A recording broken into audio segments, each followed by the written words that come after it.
Okay, welcome everyone to the Gamescast, episode 2. Joining me, hopefully as always, will be Retro Crumpets. Some teething issues on my end. This is my first time hosting the show this time, but I think we're better now. I think I've not forgotten anything now. It's fine. Everything's fine. As always, we will get to the news today: the Nintendo Switch and the Red Dead Redemption 2 reveal teaser trailer.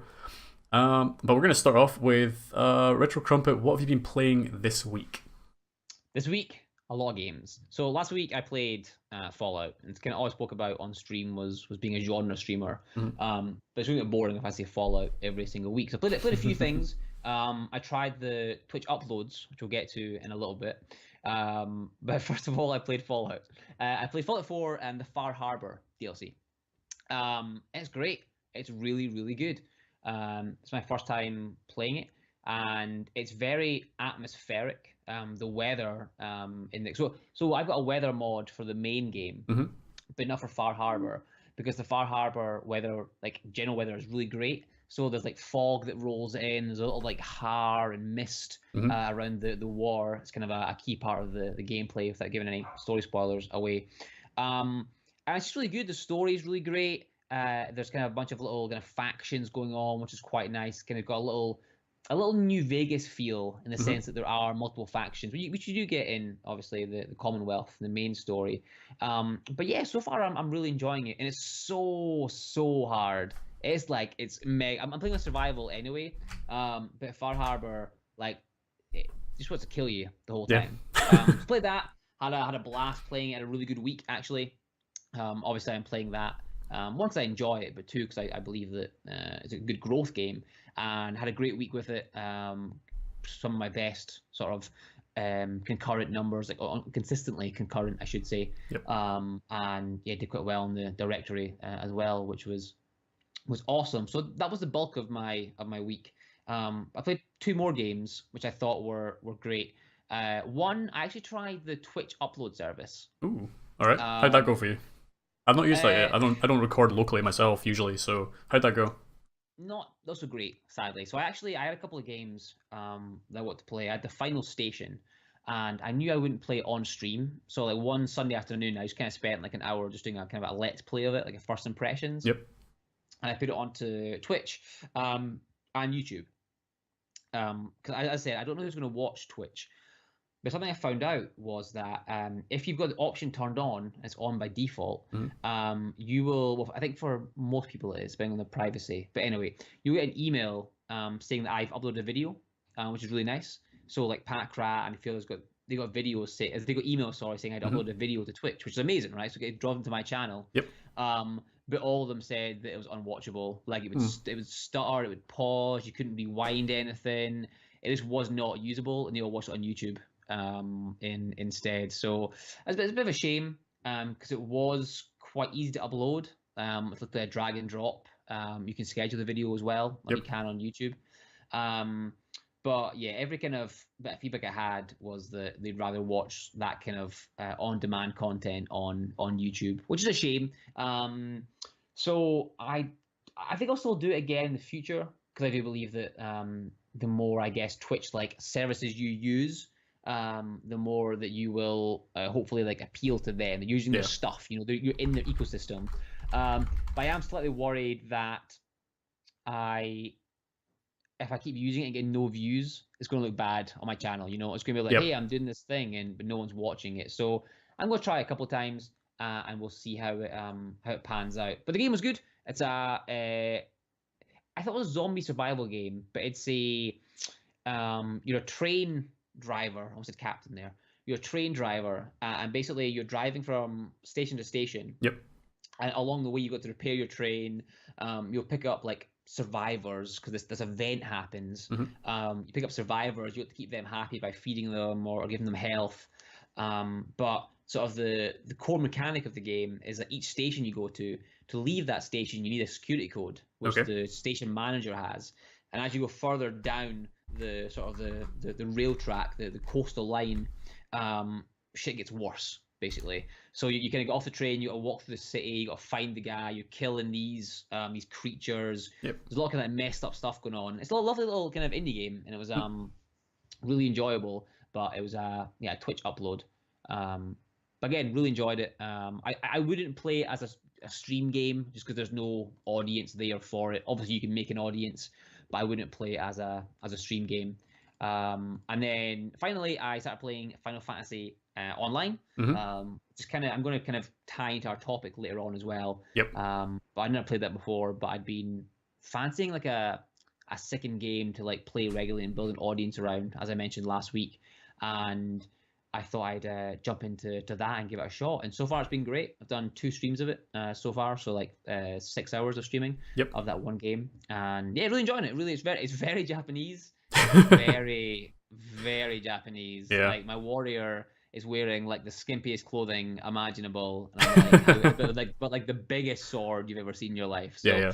it's very Japanese. But the music's beautiful, the environment's beautiful. And yeah, it draws you in, which is pretty fantastic. Yep.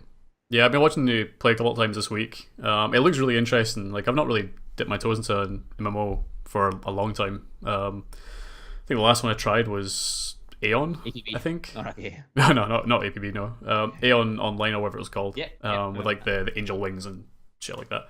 And then World of Warcraft. That's pretty much my only point of reference. Played that for a little while, but not much. So I don't know what it's like starting a new RPG. It's interesting because I wouldn't play WoW. Are you MMO? because Sorry. it's such a big thing on Twitch, but playing Final Fantasy was great because people want that game to do well, so the community is so friendly. So I had people coming in, like my title was very honest. It was like first day playing, you know. But I had people coming in being like, "Oh, this is amazing! You're playing our games, a new streamer, wow!" And they'd be like, giving me tips and hints and just chatting to me and being very patient to my questions. And I was killing like rabbits and ladybugs, and they were sitting there watching and just chatting away. So I think smaller MMOs really have a passionate community. Yeah.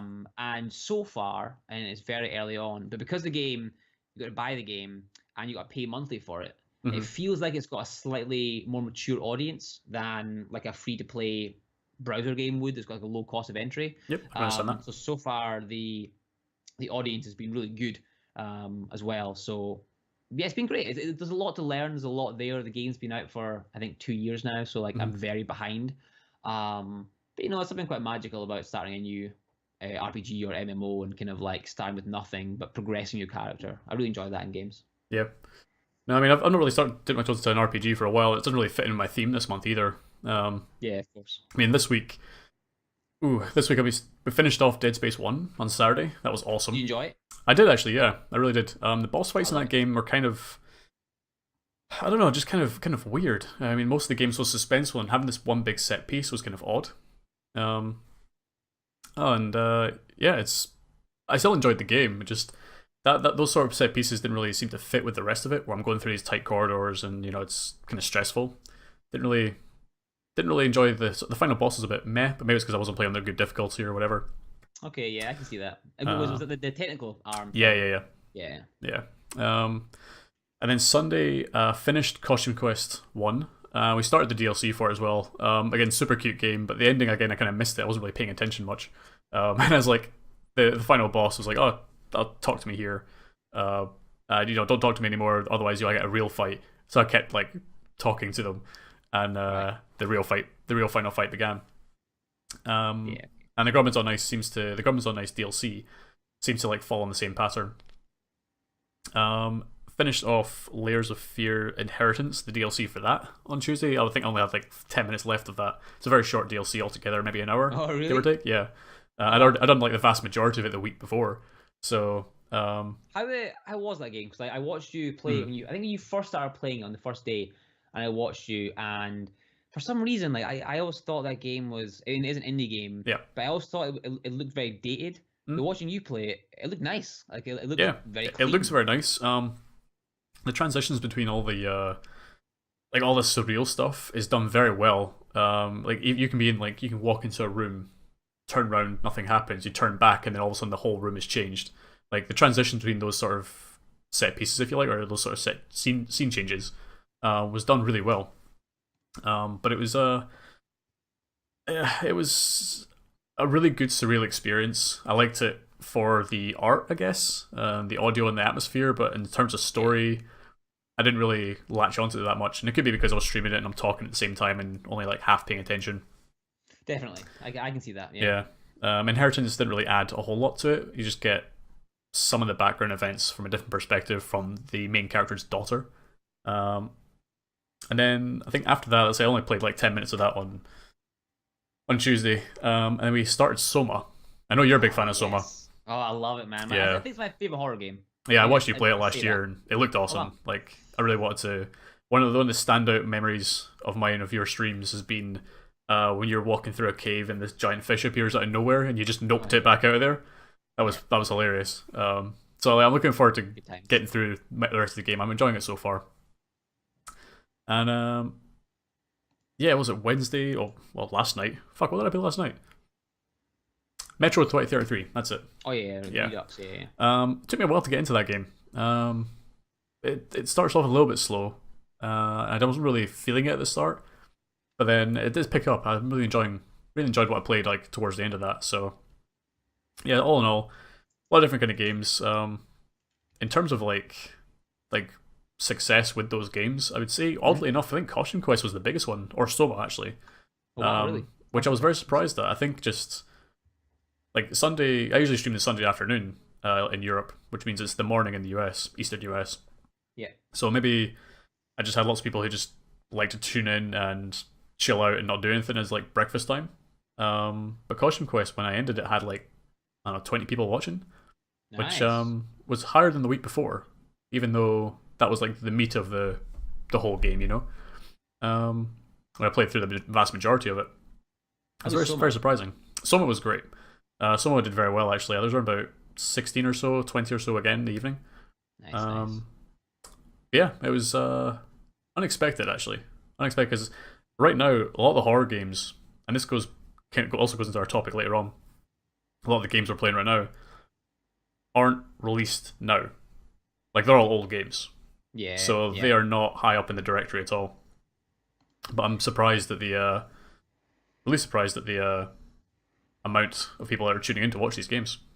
So Yeah, no, I think they're always popular. I do wonder if I think you said this last week, either on or off stream. I can't remember, but I do wonder if people are saving their horror games for like the last weekend or a couple of days. Like not the big streamers, the full time guys who can blast out a couple of games in 2 or 3 days. You know, I do wonder if they're going to do that. But no, I'm glad Soma went well for you. Like that game and Amnesia, I think will always do well on Twitch, just because they're like the classic. And Outlast, actually. I was going to say Outlast as well, yeah. Because they're like the classic kind of horror games that have grown channels from release to now. And they're really good. They're like I really like Soma. I really think it's a great story. Yep. Well, I think so this leads us greatly into our topic of the week, which is game choice and game planning. That's topic of the show. It's different. Okay. Copyright. Sorry. This is more like Totwo? I can't make a noise out of that. There we go.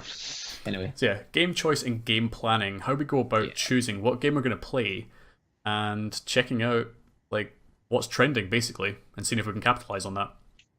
So I want us to kick off with what you sort of hinted on at the start when you're talking about the games you've been playing this week, and Final Fantasy XIV. That seems to be a masterstroke of planning with that one. So I talk through that. Hopefully, yeah. Hopefully it's going to last as well. So this actually all stems back to last, I think it's October or September time. I can't remember exactly. But you played Fallout 3, and you tactically played that at a point when you knew Rocket Beans were playing it and would go offline eventually. Yeah, very opportunistic.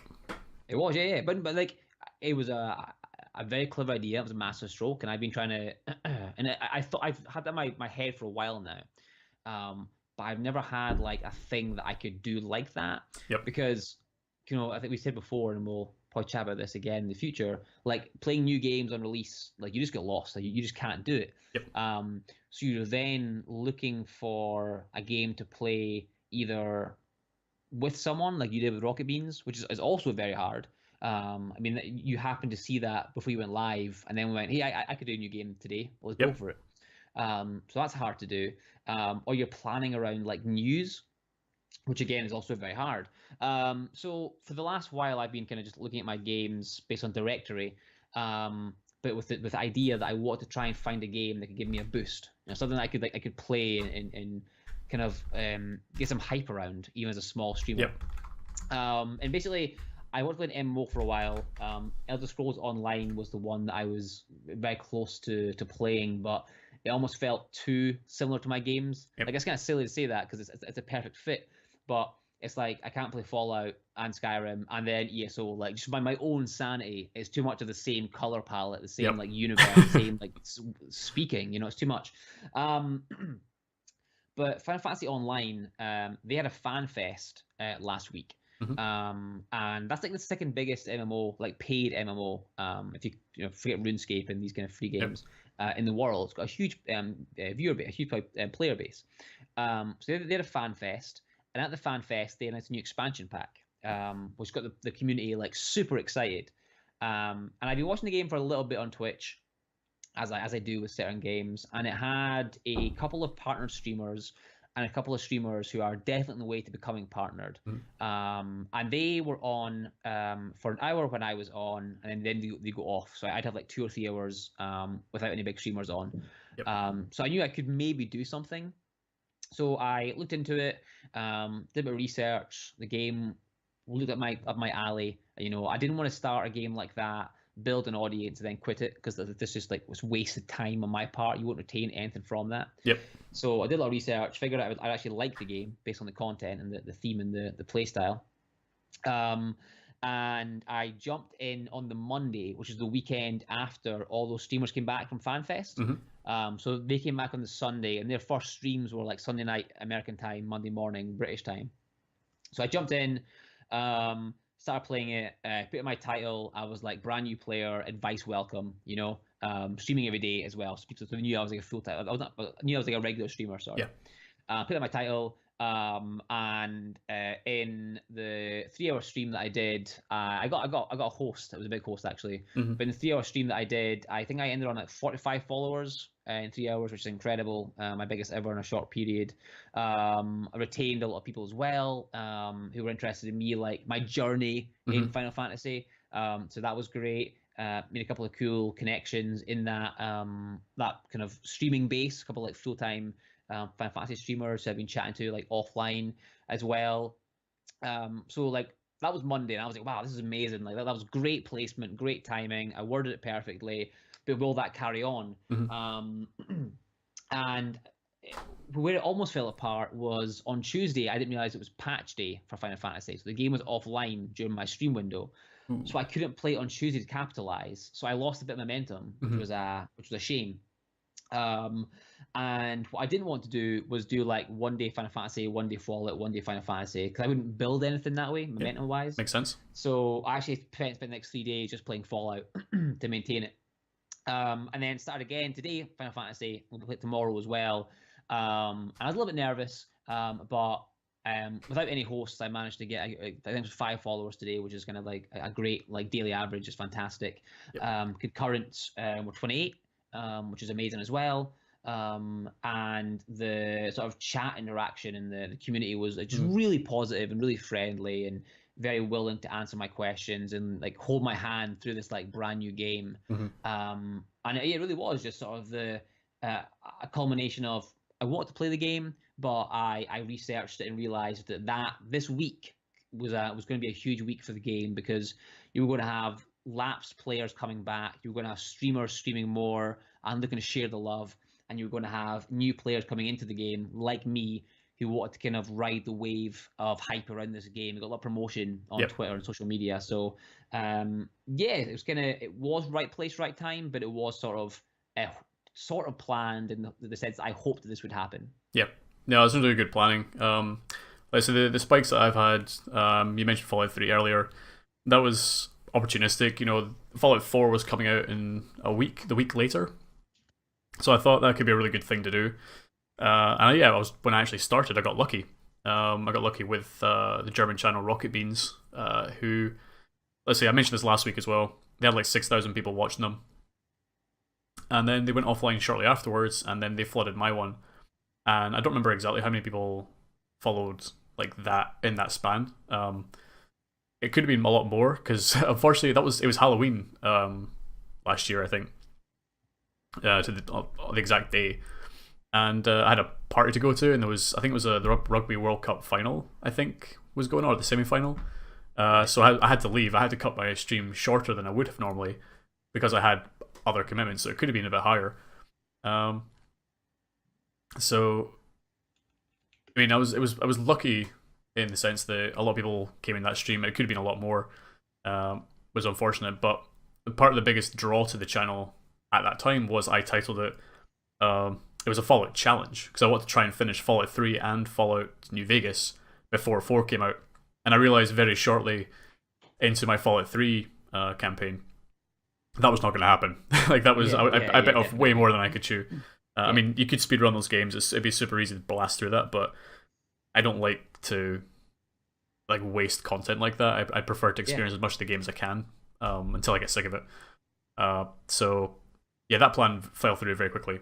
But what that did do was it exposed my channel to a lot of new people at one time, and some of the people that are here in chat right now are still there from a year ago. So it was very opportunistic. I'm extremely glad I did it, and obviously it's all better to do it with a game that you plan to stick with as well. Like you mentioned before, you don't want to do one game then play it for one day, get a load of followers, and then not play it again. Exactly. There's no value in doing that whatsoever.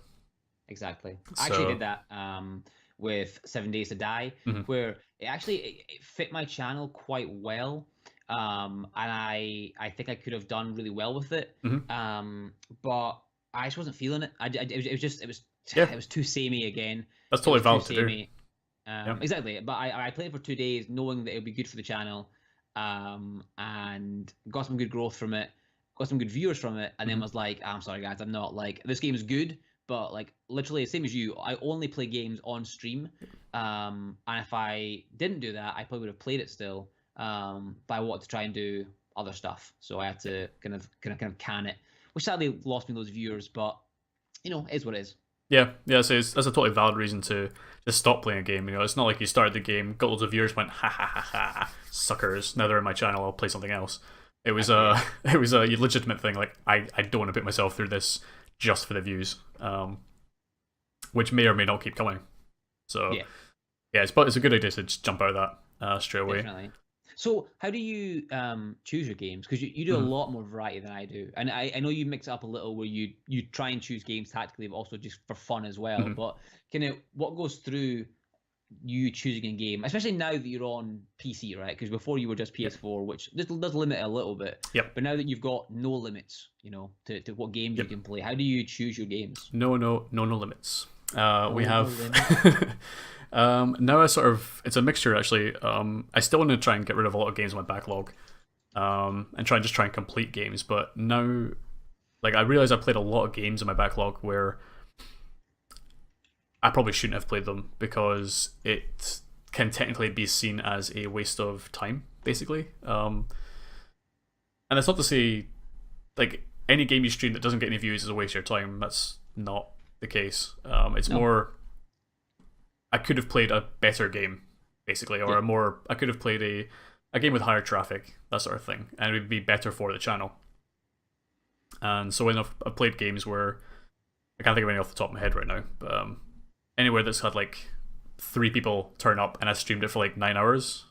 Yeah. I could have been more productive with my time. I probably should have cut the game or timed it differently.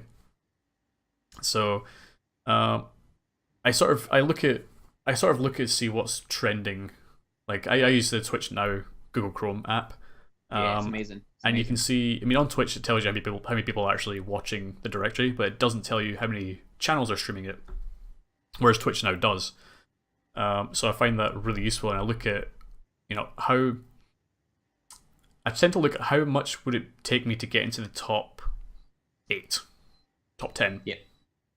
If I need higher than 30 and it's a weekday, probably not going to pick that game. As much as I would love to play it, or I might wait until, you know, it's a bit easier for me to get into that top 10, but there's still a healthy community, then I'll jump in. If it's a game I really want to play, then I'll just say screw it, I want to play it anyway. And you never know, you know, it could grow from that. So it's a mixture. It's a mixture of what's trending and what I think will be visible in the directory. And if it's in my backlog, all the better, basically. Yeah, definitely. Yeah, that's pretty much amazing. it. Sorry, I was thrown off by Ojone's command in chat. I was like, don't laugh and don't laugh. Yeah. It threw me off. It threw me off too much. But no, I'm the same. I think you told me about Twitch now a while ago, and first of all, I use it to watch streams that I like. Like I found it a much easier way of seeing who's online. Yep. It's just a much better tool. Yeah, it's good to keep track of everyone. Yeah, exactly. It's great. So I use it for that. But similar to you, what I do is I will browse games on Twitch and I will scroll down immediately past the top, like I don't know, 10 rows or whatever. Pretty much, yeah. Like once I hit once you're past Overwatch and World of Warcraft, yeah, exactly. Then it's like the recent game that's been released just there, and then it'll be something like StarCraft or whatever else below that. Yeah, exactly. Yeah, so like I tend to go below Rocket League. Yeah. Anyway, and then what I do, similar to you, is I'll look for games that have got like a good number of viewers, but also a number of channels. Yep. Because you don't want like 10,000 viewers, 2 channels, because it's like, well, that's either a one-off or you're never going to break that because it's going to be a stream that's got a tight community. Yep. So I'll scroll down there and look for games. So like right now, great couple examples are Stardew Valley is seeing a great resurgence. That's looking really good. Yep, recent release for that game, so that should be a little bit higher. Yeah, exactly. That's doing really well. Recent patch, sorry.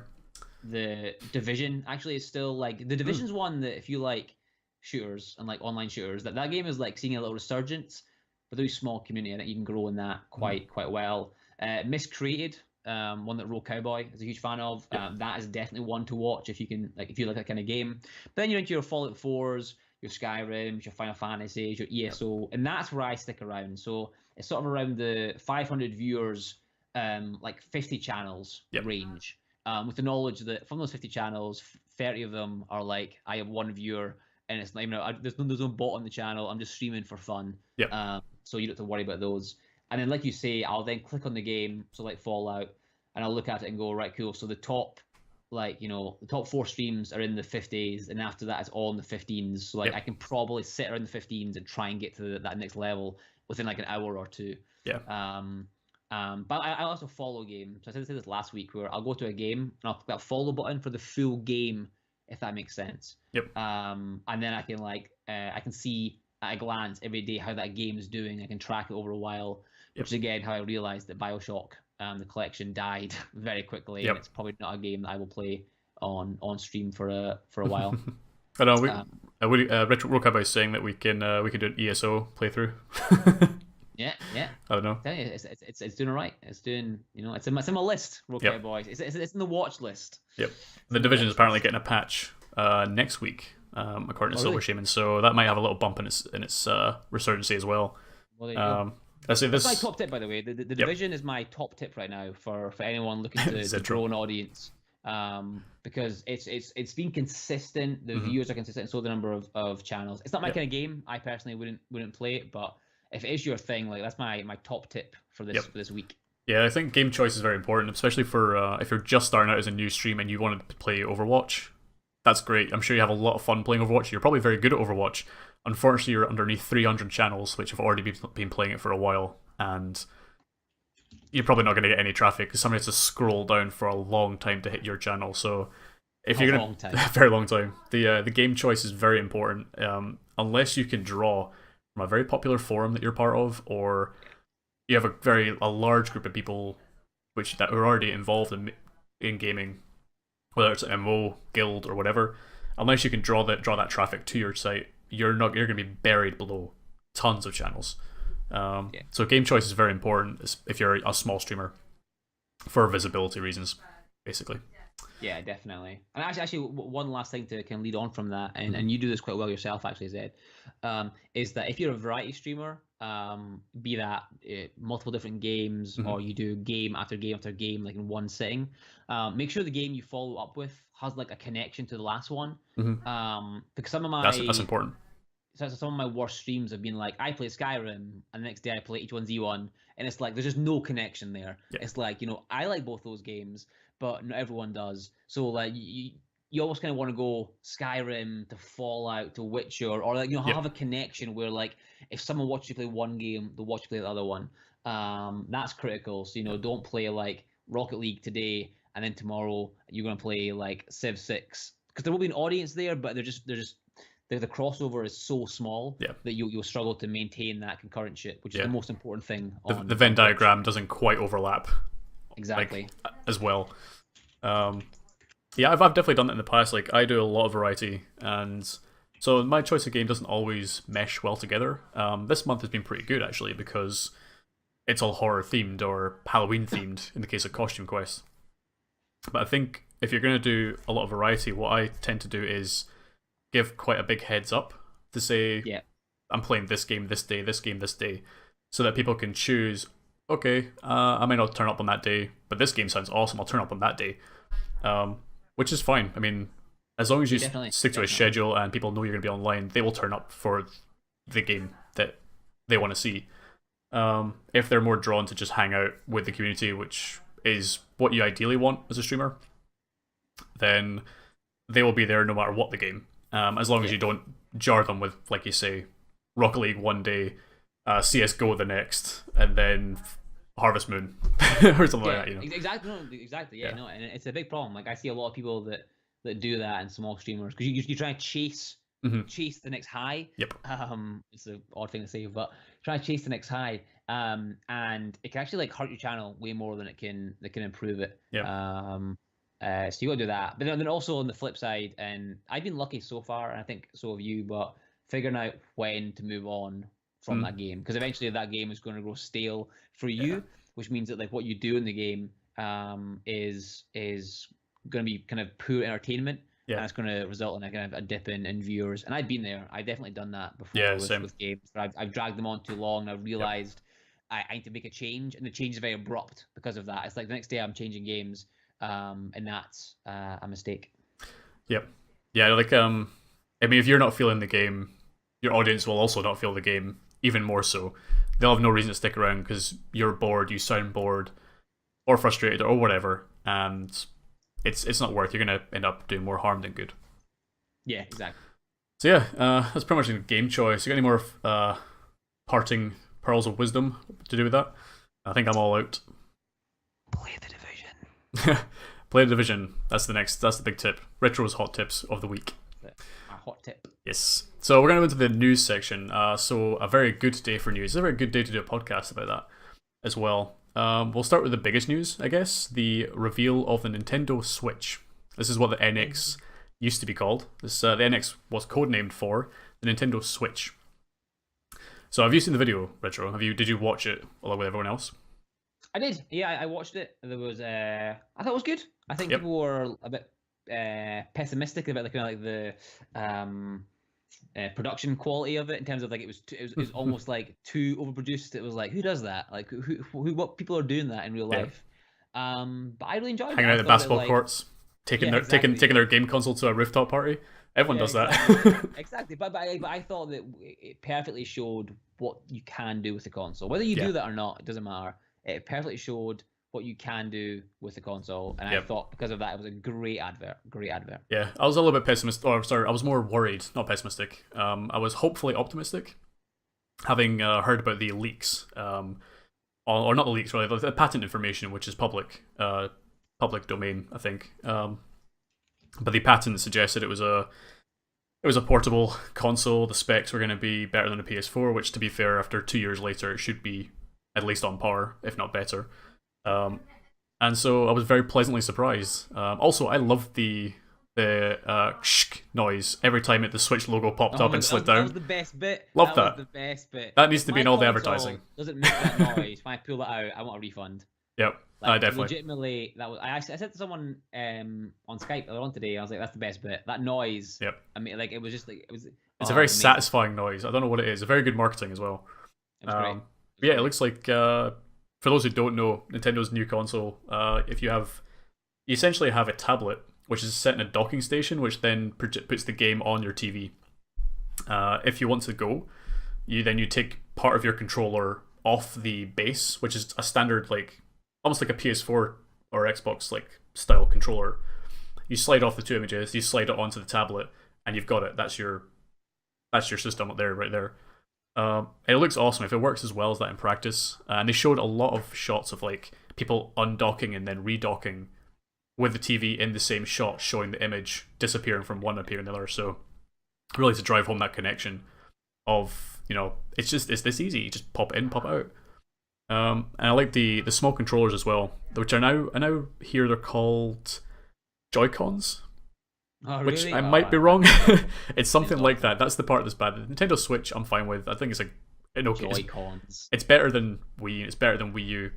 It is, yeah. It is. It's an okay. And yeah, it had Skyrim. They showed Skyrim. A guy played Skyrim on the plane. Yeah, it did. Yeah. It's pretty cool. Yeah, and so you can either, I mean, the two controllers, think of like the Wii Nunchuck, except not connected by a tether.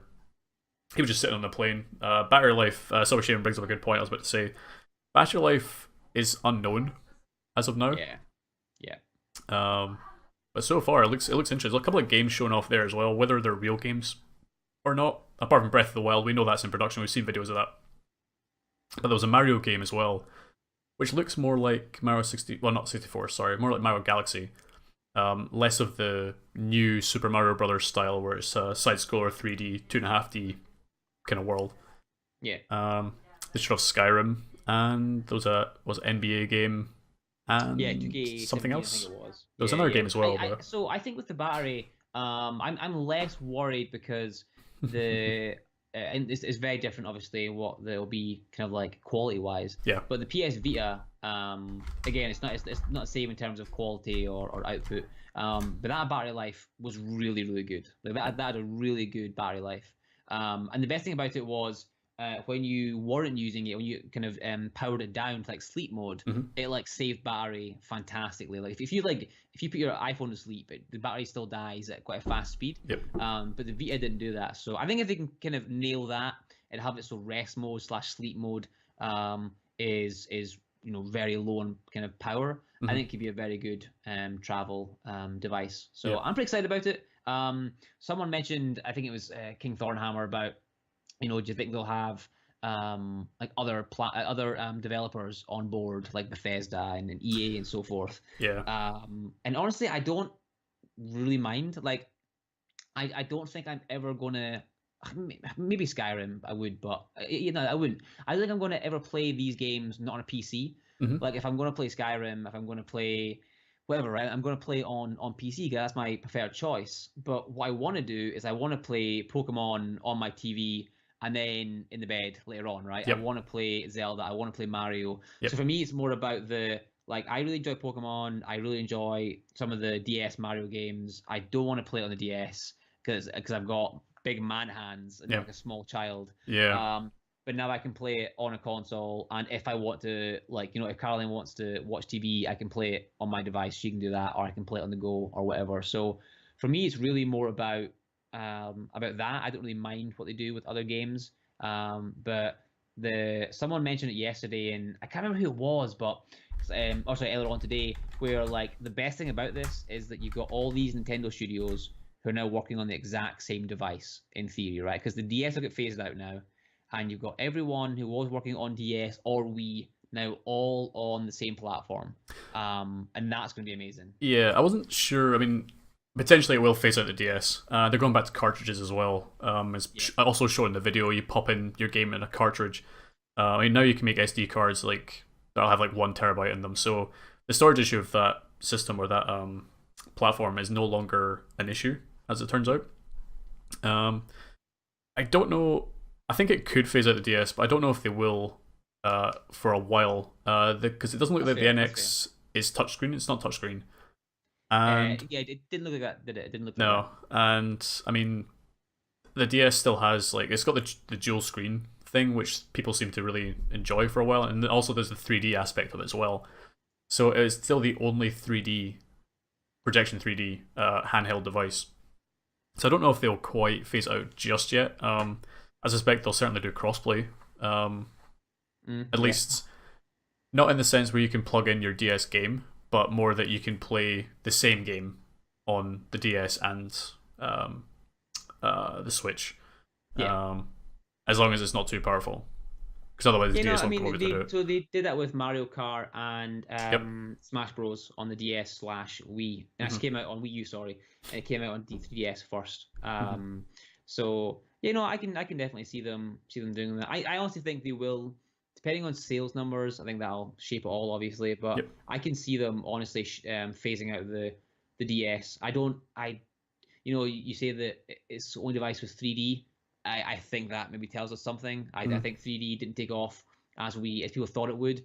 And now with VR and AR, I think 3D will start dropping off a little bit more going forward. In my opinion, I could That's be good. wrong. That's a good point, actually. Yeah, Um, that's a really good point. so There was a yeah, list of developers all tied up to it. oh really? Was there Yeah, I think I want to say it the Switch? was. I want to say it was Kotaku. I saw the image on. Maybe Oh, on the wow. internet, but it had like from A to I think U. Actually, there's no company with a Z in it. Um, but it's from like Activision and all the way down to Unity. So there's at least for now, there's a large list of third-party developers. But Yes, I've got it here. it's always So the let me case at the start of a yeah. Nintendo console lifecycle, and then after a while they decide to not make the third-party games for it, and you pretty much only get like your FIFA's, your NBA's, your Maddens, things like that. Yeah. So we'll see Yeah, how no, that there's a lot of goes. big companies there. I mean, Yeah. there's Take-Two Interactive. Obviously they're the GTA publishers.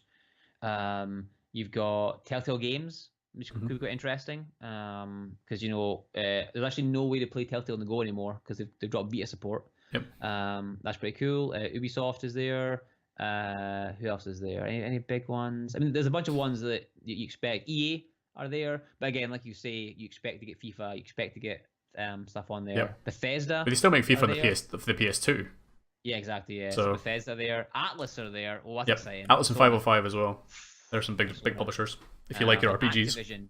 Activision are there as well, which you know opens the Call of Duty, Destiny. There's Yep. a lot of possibilities there. So that's a good list actually. I mean, it's not jam packed, but when you consider that Activision are like a publisher, so they've Yep. got like umbrella of companies under them. Same as Bethesda actually. You know, you got Wolfenstein and so forth. Yep. That is pretty exciting actually. I'm glad you shared that. It's by no means a list of games that are coming out, but it's at the very least developers that have dev kits, I imagine. Yeah, exactly. So, and in preparation, I believe it launches March 2017. So 4 months. I want to say yes. I want to say yes, but I want to say a price point first. Yeah, me too. And I think I might have to get rid of my PS3 to make room for it. Though. Yeah, I think that's fair now. Yeah. I would see, I got the Wii, didn't like it, big gimmicky. I got the Wii U, really enjoyed Mario Kart, and then everything else I was like, I'm kind of done. But I'm pretty excited for this, I must admit. Like fool me twice, Nintendo. This is your last chance. This is your last shot, guys. But if I can get Pokemon on the go, if I can get Zelda, if I can get all this stuff on my TV, like where I want to play it, and then again play it on the go, I'm in. Let's do it. I am ready. But again, let's see what the purchase is. The price is, sorry. Yeah. So shortly after that, revealed not only. Oh, sorry, I clicked on Skype there. Sorry. There we go. You're back. Shortly after the Nintendo Switch reveal, an hour later, Rockstar showed off like a minute and a half, or maybe less than that. I think it was a minute 7. So yeah. Of Red Dead Redemption 2. So not Red Dead 3, but Red Dead Redemption 2 specifically. There was no label saying in-game footage. I don't doubt that the game is going to be very similar looking to that though. So it's a teaser. I mean, it didn't really reveal anything that we probably didn't expect. But it did look very pretty, and I'm definitely hyped for Red Dead 2. Have you played the first one? No, I hate westerns. The genre from movie to game to anything to do with westerns. I say I hate it. It's just not my thing. Like I've got no sort of affinity or excitement or like joy around cowboys. It just doesn't appeal to me. So I enjoy. That said, I saw you play Red Dead a month or two ago, roughly. Looked interesting. Again, I was a Western, so I thought the gameplay looked fun, but it wasn't my thing. But yeah, the game looked freaking amazing. Hmm. Like the graphical style Yep. looked great. Like the first, I would say, up until the bit where he's putting bags on horses, um, it didn't look like a western. It looked like kind of like a lush forest and fields and, Yep. and mountains and craggy mountains. It looked great. And then it hit me in the face when they were like in that little like street with the houses Mhm. and westerns.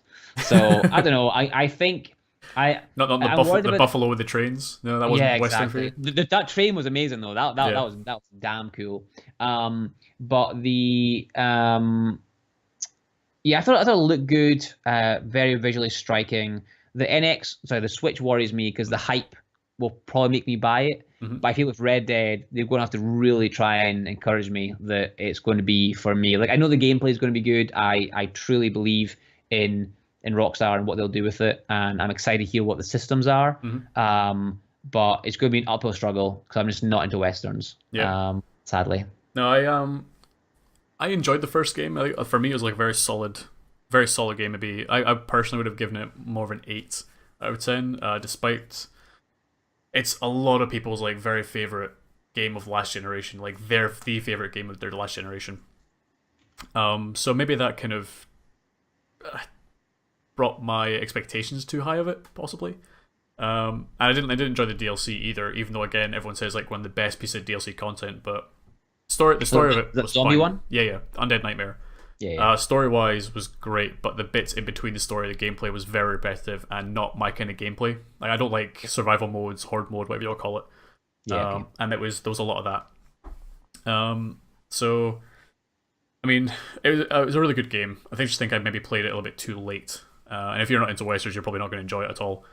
Yeah, no, yeah. But if they Sadly did not, just make sadly. GTA 5 in the Wild West, but with I don't know, make it quite a varied environment, then I think it'll be good. I speculated that the poster had about 7 people lined up, like the Magnificent Yeah. Seven. Oh, Maybe there's going to be multiple player characters like in GTA 5. Maybe not. yeah, maybe. 7 might be too much, but it's potentially maybe you just create a crew or something like that. That'd be cool. It's That'd just be cool. wild speculation on my part. I'm going to So speculate as well. I'm quite excited. I go for know it. nothing about GTA, about Red Dead, so if I'm wrong, correct me. Red Dead, the idea is that John Madden, whatever his name is, he's the surviving like gang Yeah, member, right? He's the last one surviving. he is. Right, boom, making a prediction right now. I haven't played the game before, but here we go. My prediction is you play all 7 characters. It's a prequel to Red Dead, and Ooh. each of them dies until only John's left. Ooh. All right.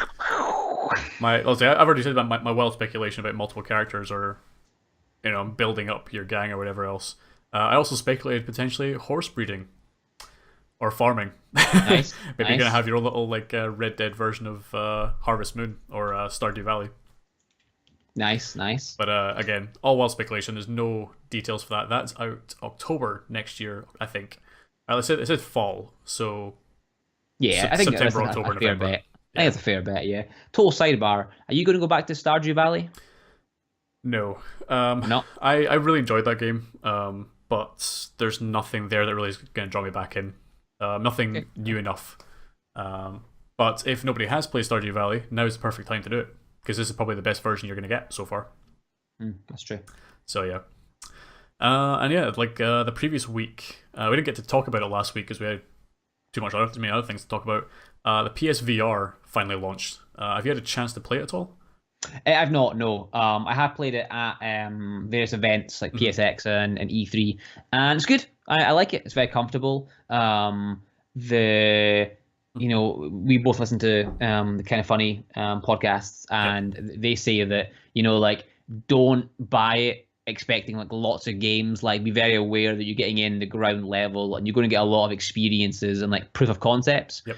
And that's what you're getting right now. There are some like games out there, quote unquote games, but the vast majority of it is a lot of experiences, and it's sort of like it's almost like baby's first VR, if that makes sense. Where Yep. it's like here's VR, it's very different.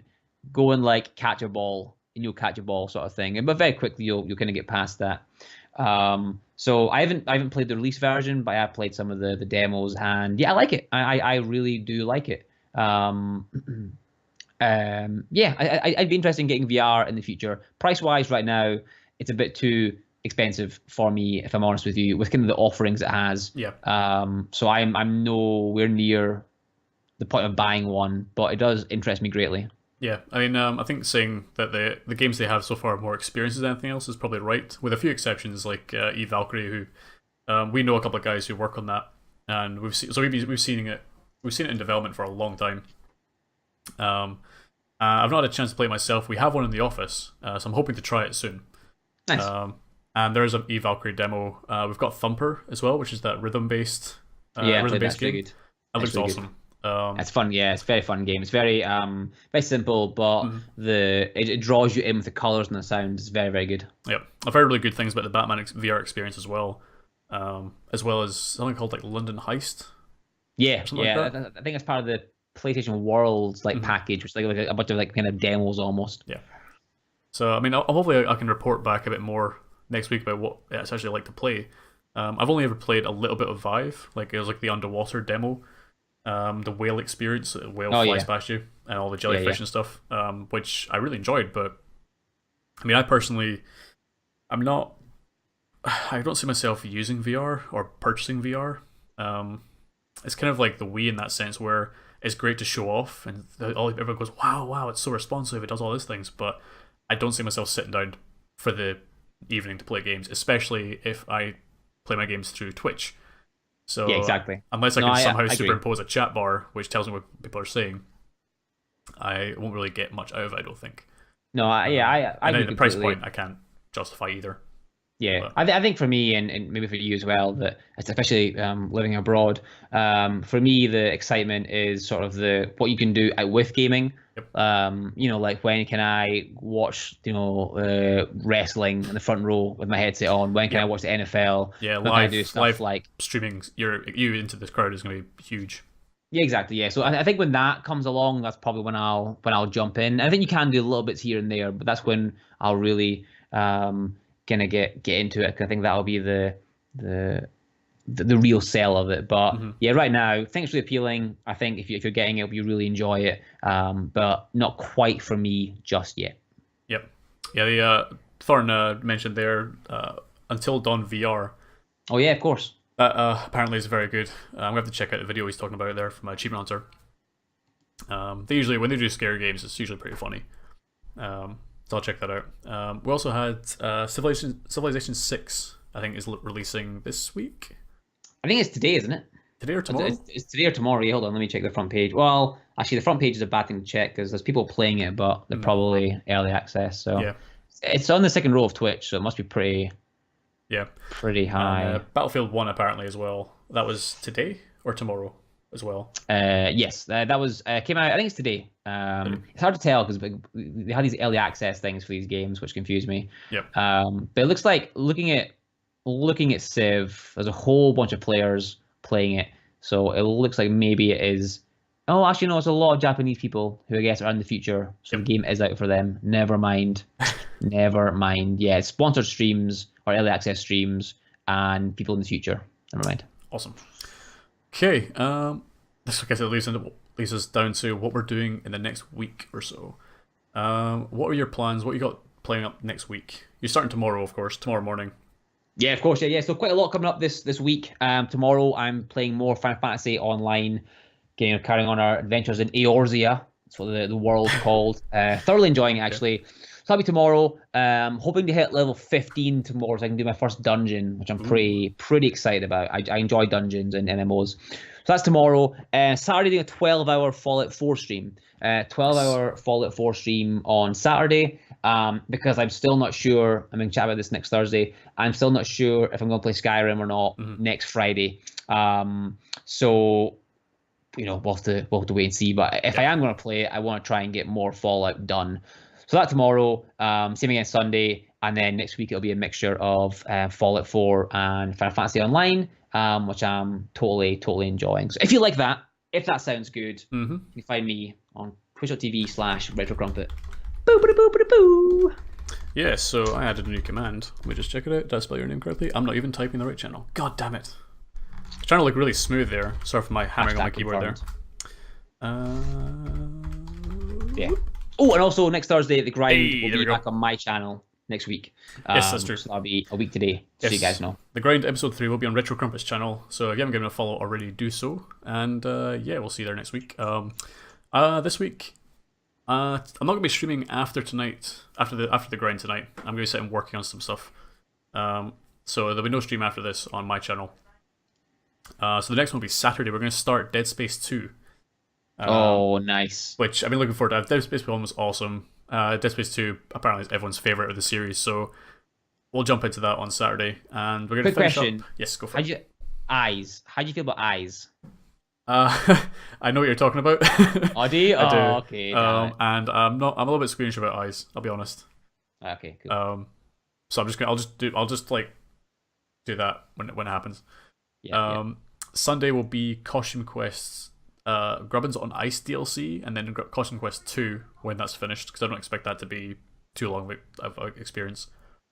And then more Soma on Tuesday, more Metro on Wednesday, and then I'll think of something to do after the grind on Thursday. Nice. Assuming I don't have anything else to do. And that's pretty much my week so far. Dead Space 2, Costume Quest 2, Soma, and Metro 2033. Those are great games. Metro is definitely a harder one, because I think it's one of the few games based on a book that actually sticks to the material very, very closely. Yeah. But yeah, Soma and Dead Space are just incredible. I'm excited to see you play Dead Space 2, because it's I don't want to spoil it, but there's some great moments in it that are just like, oh, especially because you've just played Dead Space 1. Yeah. I think you'll hopefully appreciate it even more. Fingers crossed. Yeah, looking forward to it, and hopefully, if everything goes well, Core Carnage might be onto Dead Space 2 by the time Saturday rolls around. Oh, fingers crossed. Maybe get some high up directory traffic from that. So we'll see what happens. Awesome. All right, that's pretty much it. Got anything else to add, Retro? Yes, King Thorn is incorrect. Dead Space 3 is not the best. All right, there we go. That's thank you very much for joining us and for the grind episode 2, the Grind Gamescast. Next week I'll be on Retro Crumpets channel. Hopefully by the time it rolls back to mine, I will not forget to turn my microphone off after the first 5 minutes. So, thanks very much, guys. We'll see you later. Timing's a little bit more on point this week, which is good. Nailed it. And yeah, hopefully we'll have more gaming news, more Twitch news, insights in growing a stream, and general silliness. So yeah, see you later, guys. Have a great one. Peace. Bye.